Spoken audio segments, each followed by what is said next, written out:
আশিক ইকবালস টিউটোরিয়ালে সবাইকে স্বাগত জানাচ্ছি। আজ আমরা শিখব কিভাবে দুইটা ডিফারেন্ট মিটিং লিংকে একসাথে অর্গানাইজ করা যায়। অর্থাৎ আপনার যদি দুইটা ক্লাস থাকে অথবা দুইটা মিটিং থাকে, সেটা কিভাবে একই সময়ে আপনি চালাতে পারবেন। চলুন শুরু করি।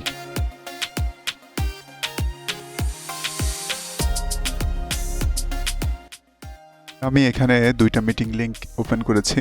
তো এখানে আমার একই সাথে একটা থেকে 11টা থেকে 12টা পর্যন্ত দুইটা সেকশনের একই সময়ে ক্লাস, কিন্তু টপিক এক। এখন আমি চাচ্ছি যে দুই সেকশনে আমার 200 জন পার্টিসিপেন্ট আছে, 200 জনকে একই সাথে আমরা কিভাবে অর্গানাইজ করব। আমরা এখন মিটিং লিঙ্কটা রাইট বাটন চেপে ওপেন লিঙ্ক ইন নিউ উইন্ডোতে আমরা, অর্থাৎ নতুন একটা উইন্ডোতে আমরা এই লিঙ্কটা ওপেন করব। দেখেন, এই লিঙ্কটা নতুন একটা উইন্ডোতে ওপেন করলাম। আমার মাইক ক্যামেরাটা বন্ধ করলাম। এরপর আমি এটাকে একটু রিসাইজ করে এক পাশে রাখবো, আমার এই উইন্ডোটাকে। এরপর পুনরায় আবার যে আর একটা লিঙ্ক আছে সেটাতেও একই রকমভাবে রাইট বাটন চেপে ওপেন লিঙ্ক ইন নিউ উইন্ডোতে যাব, এটাতে ক্লিক করব। মিটিং লিঙ্কটা ওপেন হবে আর একটা নতুন উইন্ডোতে। একই রকমভাবে আমি এটাকেও একটু রিসাইজ করব। রিসাইজ করে আমি পাশাপাশি, দেখেন, আমি পাশাপাশি দুইটা উইন্ডোকে রাখবো, অর্থাৎ যে দুইটা উইন্ডোতে কিন্তু দুইটা ডিফারেন্ট মিটিং। তো এখন এই দুইটা মিটিংয়ে আমি ইচ্ছা করলে একই সাথে জয়েন হতে পারি। দেখেন, নিচে জয়েন নাওতে আসছে। জয়েন নাওতে ক্লিক করলে আমরা মিটিংয়ে জয়েন করব। একই সাথে দুইটা করবেন, এইটাতে জয়েন নাওতে ক্লিক করার সাথে সাথে ওইটাতেও করবেন। তাহলে দুইটা সেকশনকেই বা দুইটা মিটিংকেই আপনি একই সাথে অর্গানাইজ করতে পারছেন একই সময়। এখন আমার পার্টিসিপেন্টরা অ্যাড হচ্ছে। পার্টিসিপেন্টরা অ্যাড হওয়ার সাথে সাথে আমরা আমাদের পরবর্তী কাজটা করব। এখন আপনি যদি চান পরবর্তীতে আপনারা ক্লাসের যে কোনো একটা বিষয় যেটা আগে থেকে ধারণকৃত, অর্থাৎ আপনি পাওয়ার পয়েন্ট প্রেজেন্টেশন অথবা অন্য যে কোনো কিছু করাবেন, তাহলে আপনি স্ক্রিন শেয়ার করতে হবে। স্ক্রিন শেয়ারটা একই সাথে দুইটা উইন্ডোতেই করবেন। আমরা প্রেজেন্ট নাওতে যাব।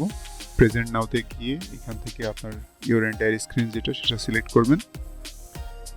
তারপর যে উইন্ডোটা আসবে সেখান থেকে স্ক্রিনটা সিলেক্ট করে তারপর নিচে শেয়ার অপশন আছে, শেয়ারে ক্লিক করবেন।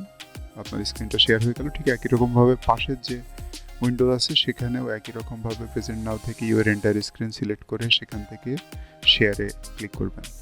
এরপর আমি সবগুলো মিনিমাইজ করে রাখবো। দেখেন, নিচে অলরেডি উঠে আসছে যে you are presenting to everyone, অর্থাৎ আপনার ডেস্কটপটা এখন সবাই দেখতেছে। আপনি এখন চাইলে আপনার পাওয়ার পয়েন্ট প্রেজেন্টেশন যদি থাকে তাহলে সেটা চালাবেন, অথবা আপনার বিভিন্ন রকম হোয়াইট বোর্ড টেকনোলজি আছে, সেটা ব্যবহার করে আপনি আপনার ক্লাসটাকে সামনের দিকে এগিয়ে নিয়ে যেতে পারবেন।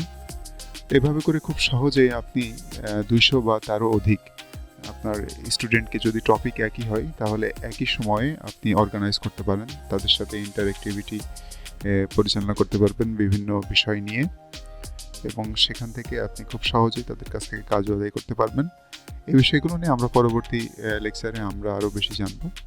তবে পরবর্তী লেকচারে কিভাবে আমরা আরও 200 জনকে একই সাথে অটো অ্যাডমিট দিতে পারি সেই সম্পর্কে একটু জানবো। এখন যখন আপনার ক্লাস শেষ হয়ে যাবে তখন আপনি পুনরায় এইখান থেকে স্টপ শেয়ারিংয়ে ক্লিক করবেন। স্টপ শেয়ারিংয়ে ক্লিক করার সাথে সাথে আপনি আপনার স্ক্রিনটাকে ওদের থেকে আবার শেয়ার বন্ধ করে দিবেন।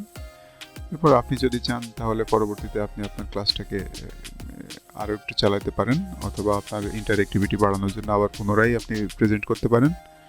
সেটা একান্তই আপনার ব্যাপার। তো এই পর্যন্ত ছিল আজকে। আমাদের সাথে থাকার জন্য অনেক ধন্যবাদ। পরবর্তী সেশনে আবার দেখা হবে।